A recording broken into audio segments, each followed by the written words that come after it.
This call is now being recorded.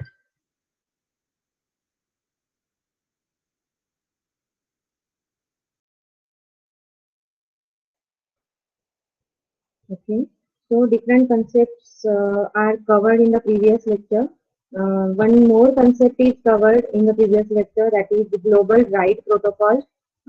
Pull and push protocols are also covered in the previous lecture. So can anyone tell me about it? Pull or push protocol, any protocol. Can anyone from you?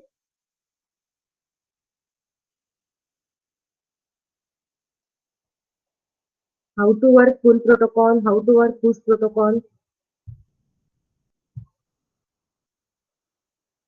I have taken these PPTs from Tenenbaum book, which is referred in your syllabus itself. Okay, so push and pull. Push means what? Who is going to push? Server is going to push. The server which is already updated, that server will push the messages that the remaining replicas should update their own files. Okay, that is mean by the push protocol.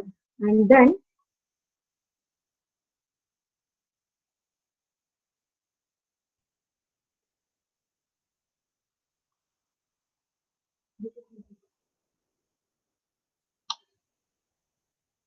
okay, and the name suggests pull protocol. In the pull protocol, the replicas which don't have the updated copy, they send the request to the server.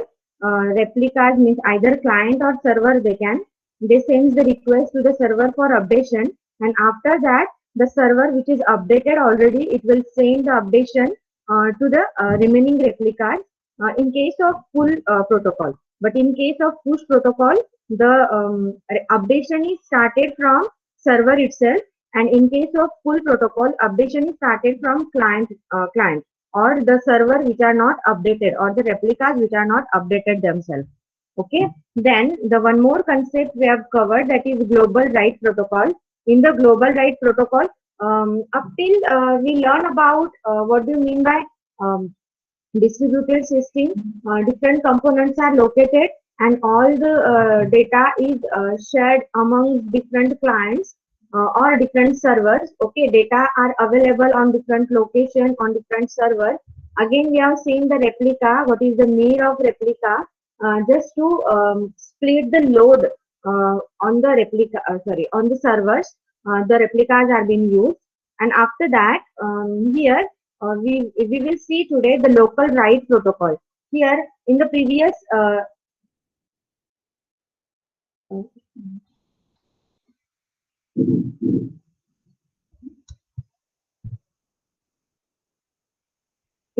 slide, we have seen this remote write protocol, where one single primary server is there, and that primary server is replicated on 3 different servers.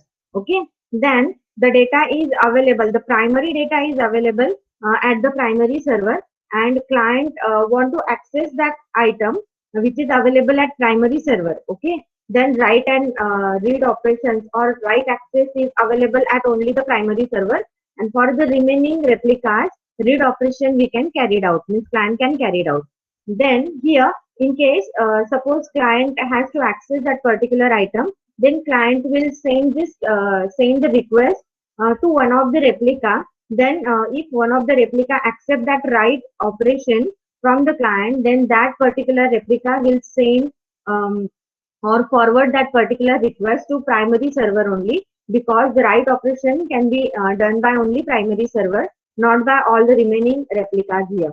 Okay, and after that, the primary server will send the backup to all the remaining replicas to updation for updation, and then after updation, it will send, means the replicas will one of the replica which gets the request from client, that will send the requested item to the client. Okay, so in this way, this remote write protocol works. After that, we'll see how the local write protocol will work. Here, instead of this, in the previous diagram, again, we have seen 4 different servers available at data store. and here also 4 different servers are available at the data store. One of the server will act as the primary server or primary storage, and the remaining will be act as a replicas. Okay, then here in this case again 2 different clients are communicating at the same time, and one of the client want to simply read access for the same item, and the one other one replica or other one client want to write the item from the database. Okay, so here first one client want to simply read the item X, which is available at all the servers. Okay, at all the servers from this data store. So simply here read one and write one, and then this client wants to write the item from this uh, replica. Okay, but that replica is not primary replica, means it is not having the right access. Okay, then this and this one replica is having this one um, server is known as old primary server for item X, because item X is present at this server only.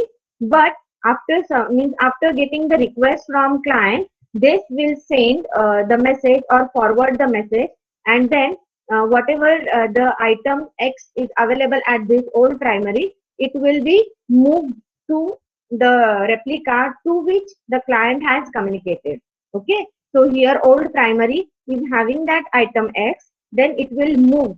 Here first one is write request, that is W1 is the write request, then W2 will be the move item X to new primary, means it will be act as new primary right now, because it is having the right operation or the right access for item X now. And after that acknowledgement write completed, here means W3 simply gives this, means in the previous diagram we can see the right operation, acknowledgement of right operation completed at W5 only, because here remote write operation or the remote write protocol is being used, means no items are moved from one server to another server. Simply request we server has to forward to the primary server, and then primary server will update that copy and again send the acknowledgement to all the remaining all the remaining servers or the replicas for the updation. And at the end, that is at the W5 message, the client gets that write operation. Okay, but in case of local write protocol, simply the item will be moved from primary old primary to new primary, means primary the server which is having that item X, which it will move that particular item to new primary, and after that the server which is having the write access for that particular item, it will be act as a new primary, and simply it will send the write operation, that is acknowledgement of write completed. And then W4 means what? Because write operation is done by this one only, then that particular items or data is not updated at the remaining replicas. So for that purpose, after getting the request by the client, then the updation is done here, means what? It will send the means backup to update or to all the remaining replicas, and then acknowledgement update. Okay, so this is the basic difference between remote and the local write protocol. Okay, so here the remote write protocol is time consuming as compared to the local write protocol. In the remote write protocol, some more time is required, because it occur after the updation of all the data among the different replicas. But in case of local write protocol, first data is updated by the new primary database, and then it will send it to the client, and afterward the all remaining replicas will be updated. Okay, so time requirement is less in case of local write protocol as compared to the global write protocol. After that, we will see the next concept, that is failure masking by redundancy. Means what type of failures can occur in case of the distributed system or in case of the communication. We know very well about that. Means suppose two entities are communicating with each other, okay, and they are using reliable communication. Reliable communication means what? No message can lost in between the communication media. Then it's not actually possible. But here we can assume that they both entities are using reliable communication channel for the communication. Then first entity sends the request to the second one entity. Then second one entity accept that request, send the acknowledgement to get that message from sender, and after that it will process that request and then send the response to the requested machine or the requested entity. Okay, so no message will be lost in case of reliable communication channel, but sometimes it is not possible or it is not actual. But here sometimes the uh, in between client and server, uh, suppose attacker can be there, attacker can access that data, attacker can modify that data and send it to other end. Now then at the other end it will not get the actual data what data is sent by the sender side. So what type of failures can occur? One of the failure is what? Message can be lost. Another one failure what? The message can be altered, and that altered message can get at the receiver end. Okay, so we'll see how to avoid or mask that failure by redundancy. Okay, so here agreement in the faulty systems means what? Agreement should be there in between both entities, sender and receiver entities. Okay, once agreement is done in between these two entities, then only they can send or receive the message. In this way, also the faulty system means it can mask or failure can mask. After that, how should processes agree on restarts of the computation? Okay, and then K fault tolerance, that is the system can survive. Means what? No system is available there which cannot means what? Which are not getting any fault. Okay, so here K fault tolerant system we can assume or we can consider in that particular system, means that particular system can survive K faults, and it means what? It can tolerate total K faults, and it can live or it can be in the working condition after getting K fault also. So it is called as K fault tolerant system. Then what type of functions it can use? So we'll see here. First one is assume process fail silently. Okay. So here first assumption is what?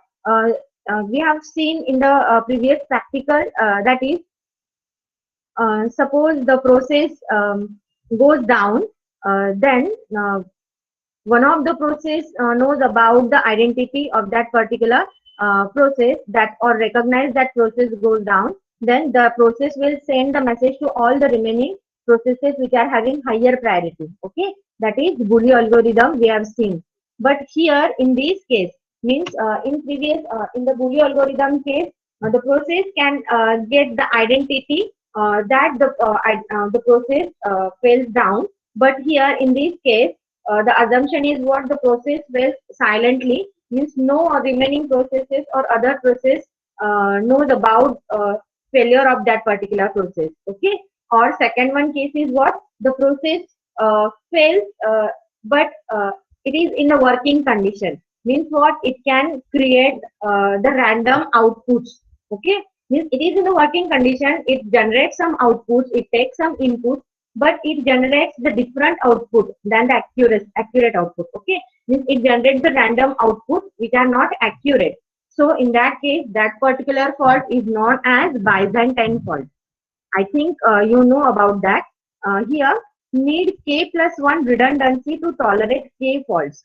Here if the system is K fault tolerant, means that system will tolerate K faults. In that case, for working of that particular system smoothly, total number of redundancies are required. That is, K plus 1 redundancies are required to tolerate the K fault in the K fault tolerant system. Okay. So here the Byzantine failure can occur in that particular case. Means no, the remaining processes knows about the status of the failed process because it fails silently.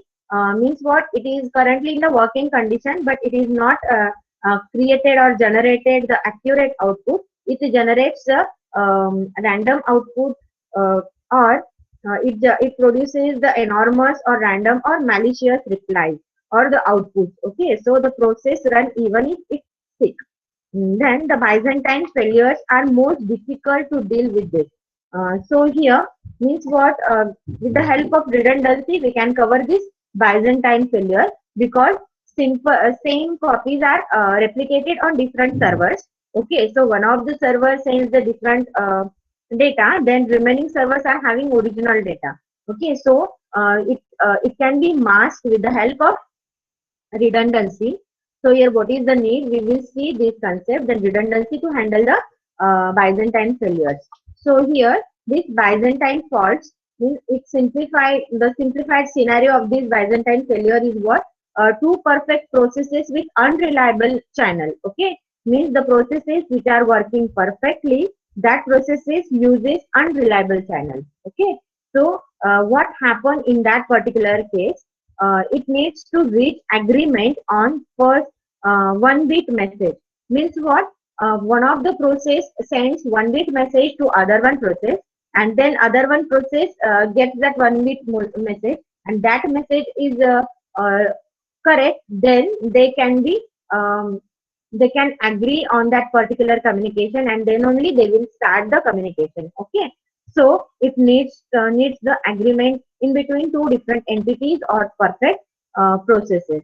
Then we can see one example here to know about these Byzantine faults and how can we avoid that particular. So here first one is two army problem. So here in this case, two armies waiting to attack. We can consider one scenario that two army groups are there and both are waiting to attack on the city. Okay, so the armies are located on two different locations and they want to attack. Then how will they attack? And if they both attacks at the same time, then only they will get the success in that particular war. Okay, so here suppose one of the army sends the message to another one army, that is we can attack on the city on the date. Okay, means the specific date is given to that particular in that particular message, and that particular message will be received by the second one army. Okay, but in between the communication channel, because we know the communication channel is unreliable. Means what, in between these two entities or in between these two armies, suppose attacker is available. Okay, then that attacker can send has that particular message, and it can alter the message that I don't want to attack. Okay, suppose the first one army want to attack, and it gives the specific date on which both have to attack on the city. But in between these two armies, suppose attacker is available and attacker will change the message, that is I don't want to attack. Then what do you think? And that particular message is received by second one army. Then that army gets the message, that is the first one army group don't want to attack. Then no means काय होणार ह्या case मध्ये की in that particular case no army will attack, or the war is not started. Okay, in that particular case attack is not happen in that particular case, because the success in that particular war will get only after both army groups attack on the same time. Okay, so such a problem can occur in case of unreliable channel. So each army coordinators with a messenger, means army coordinator is there and that army coordinator sends the message. So here messenger can be captured by the hostile army. So can general reach the agreement? Means what, in between two different journals agreement is very much important. If both are agreed, then only the attack is started from both army end. Okay, so here agreement is very much important in that particular case for the success. Then what properties used here?